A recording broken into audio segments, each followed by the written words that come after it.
एक तो ये बीजेपी के लोगों का तकिया कलाम हो गया है सभापति महोदय कि मुसलमान इनमें बाबर का डीएनए है।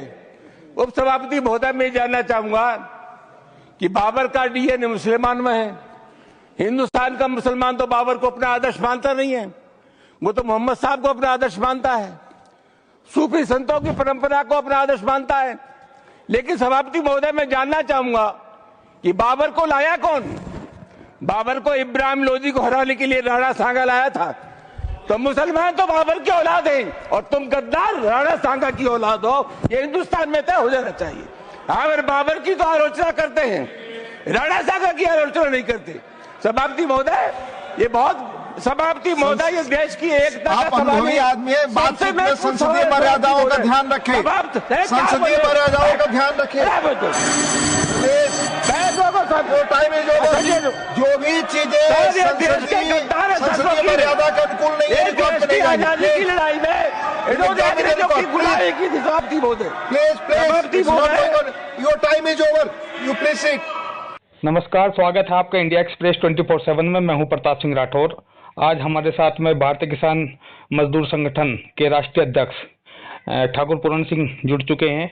पूरण सिंह जी नमस्कार, आपका बहुत बहुत स्वागत है इंडिया एक्सप्रेस में। नमस्कार नमस्कार।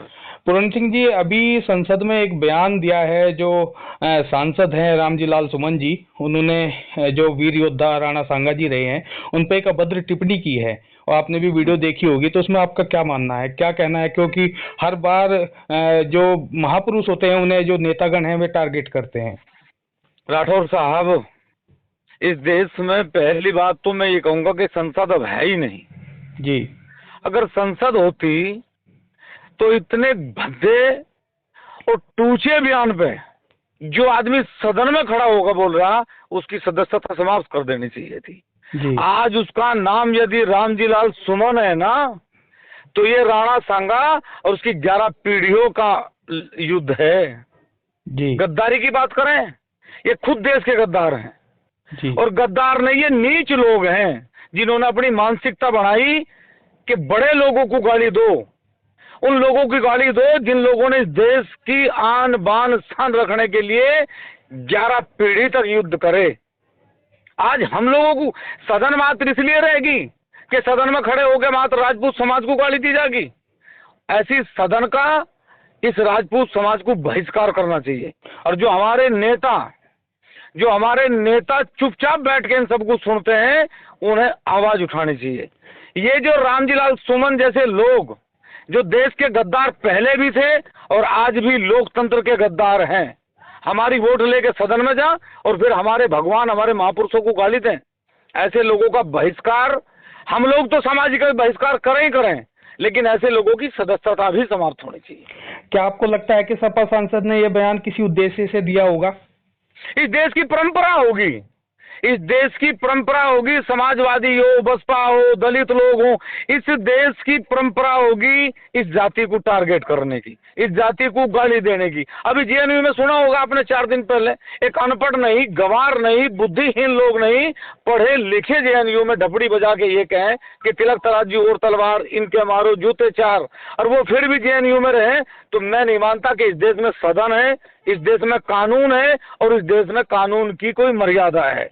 क्या ये जाति जिन्होंने अपनी जमीनें दी, जिन्होंने राष्ट्र बनाने के लिए इस देश में अपनी रियासतें दी, जिन लोगों ने आरक्षण के नाम पे अपने बच्चों की नौकरी दांव पे लगाई और जिन बच्चों ने स्वाभिमान की लड़ाई के लिए अपना बलिदान कर दिया, आज उस सदन में खड़े होकर हमारे महापुरुषों को गाली दी जाएगी जी। हम तो ये कहें कि आज भी हम संविधान को मानने वाले लोग हैं, नहीं तो रामजी लाल जैसे लोग पता नहीं कितने आए और कितने चले गए।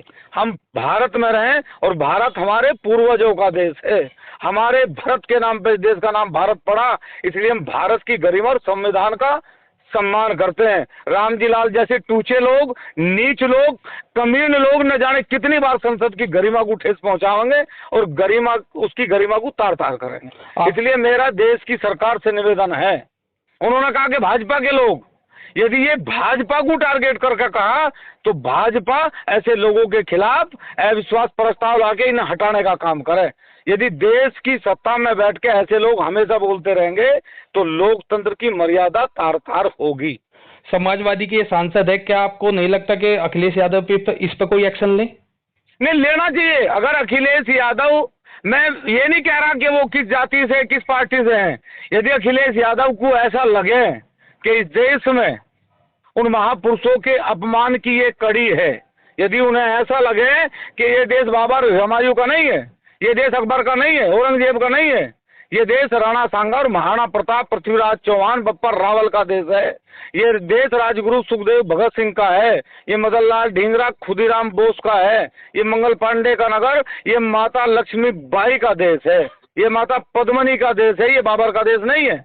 और यदि आज भी लोग कहें कि हम लोगों ने गद्दारी करी तो अपना डीएनए टेस्ट करवाएं पहले, हो सके कि आज भी इनके अंदर बाबर का खून बोलता हो। क्या इसको लेकर कोई आंदोलन की प्रक्रिया होगी राजपूत समाज की तरफ से? यदि भारतीय जनता पार्टी, देश का संविधान, देश की सरकार यदि इस पे कोई संज्ञान नहीं लेगी तो राजपूत समाज 100% इसके खिलाफ आंदोलन करेगा। अभी दिल्ली में भी महाराणा प्रताप की मूर्ति को खंडित कर दिया गया, वहां भी 23 मार्च तक का पहुंचने की आह्वान कर रहे हैं राजपूत समाज के लोग। मैं तो कह रहा हूँ जी, मैं तो कह रहा हूँ कि महाराणा प्रताप जी के स्टेच्यू को, उनकी मूर्ति को तोड़ना कायरता है।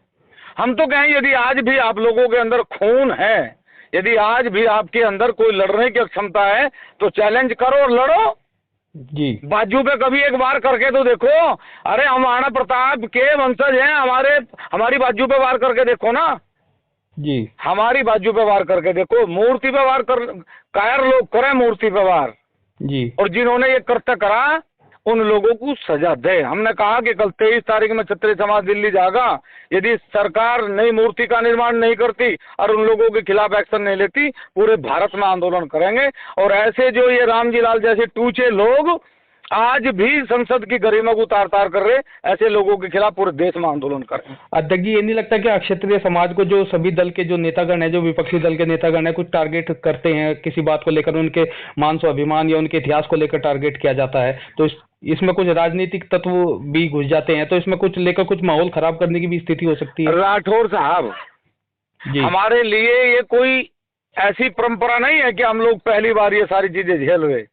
जब से सृष्टि का निर्माण हुआ होगा, हमने कभी हरिश्चंद्र बन के, कभी सत्य के लिए हम लोगों ने परीक्षा दी, कभी राम बन के हम लोगों ने मर्यादा के लिए परीक्षा दी, कभी इस देश की आन बान बचाने के लिए हम लोगों ने महाराणा प्रताप राणा सांगा बन के इस देश की आन बान शान बचाई। और जो लोग हमें गाड़ी देकर सदन में जावे वो ये समझ लें कि हमें गाड़ी देके सदन में तो जा सकें, लेकिन हमें गाड़ी देके देश के लोकतंत्र का हिस्सा नहीं बन सकते, मर्यादाओं का हिस्सा नहीं बन सकते। गाड़ी देने से जुबान गंदी हो सके।